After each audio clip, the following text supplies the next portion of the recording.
Hey guys, it's me again, Barry with Barry's 8-Track and Classic Car Radio Repair.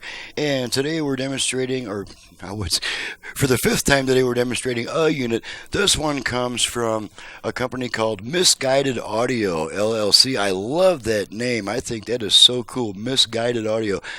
They're in Bay City, Texas. And if these guys are brave enough to sort of make fun of themselves in their name, I would say that probably suggests that they're very competent and confident in what they do. That is just such a cool name. So Misguided Audio in Bay City, Texas. This is a Delco T-400 that I've converted for use with a modern reproduction radio, as I've mentioned on many videos.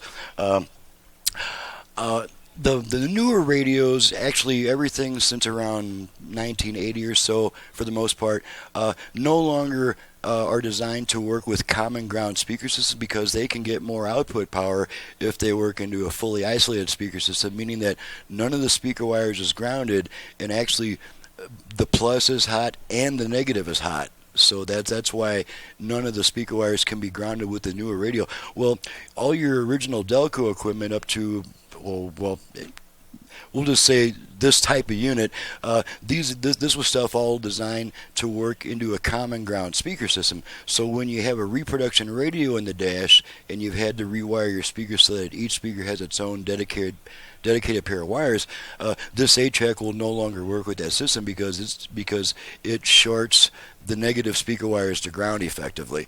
So this needs to be converted so that all it has is a preamp output which feeds into the radio's aux input. And since we use up the radio's aux input, I go ahead and add an aux input to the 8-track. And you might wonder, why is he using RCAs?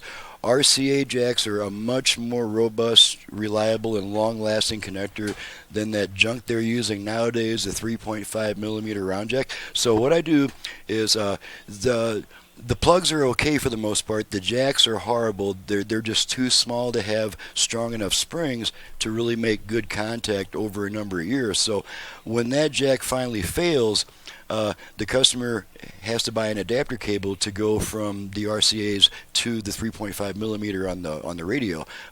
When that connector finally fails, all the customer has to do is replace that connecting cable. He doesn't have to send the unit back because I didn't put that cheap garbage on here.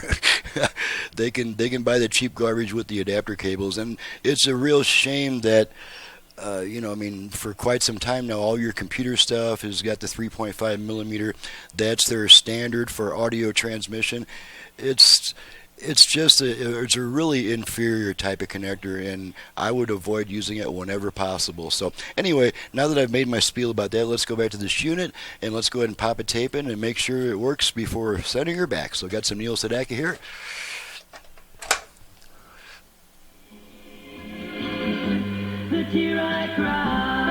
Alright, just switch tracks a bunch of times. Now on this particular unit, there's more than one track change mechanism used in these T-400s, and on this one you got to hit it real quick, otherwise it has a tendency to skip over another track. It's just got a strange mechanism that's different from the norm.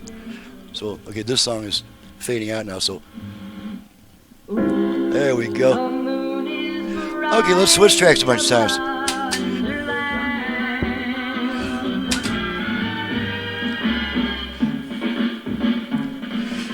If you're feeling low down, cause your baby put her down is where our friendship ends. Your ear.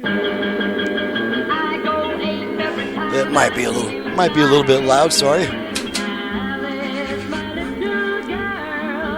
Put the blues on the run.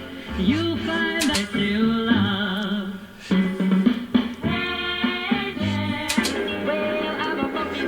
Alrighty. Pull the tape out and that's it. Now the aux input, that's going to send the signal straight to the radio anytime there's no tape inserted, so you don't really need to worry about the 8-track. It'll just automatically switch the aux input to pass it onto the radio, and you can even leave your aux source plugged into the 8-track because it just won't recognize it if you've got a tape plugged in and it won't hurt anything. So, that being stated, I'm out of here. I'm Barry with Barry's 8-Track and Classic Car Repair, and I want to thank Misguided Audio for their business. They send it to a misguided 8-Track technician. And my phone number for paying repair or conversion customers only. Don't call me for about parts, belts, or repair advice, or how to hook up that $5 yard sale fine that you don't want to put any money into. This is a business. This is my 5th video I'm doing today of a customer's completed unit on a Saturday, and I can assure you the last thing in the world I want to do when I finally get off is instruct people how to fix their units over the phone. That's just not gonna happen. So my website's in the description below, and my phone number is 928-533-9666. Thanks so much for watching and listening, and we'll see you guys next time.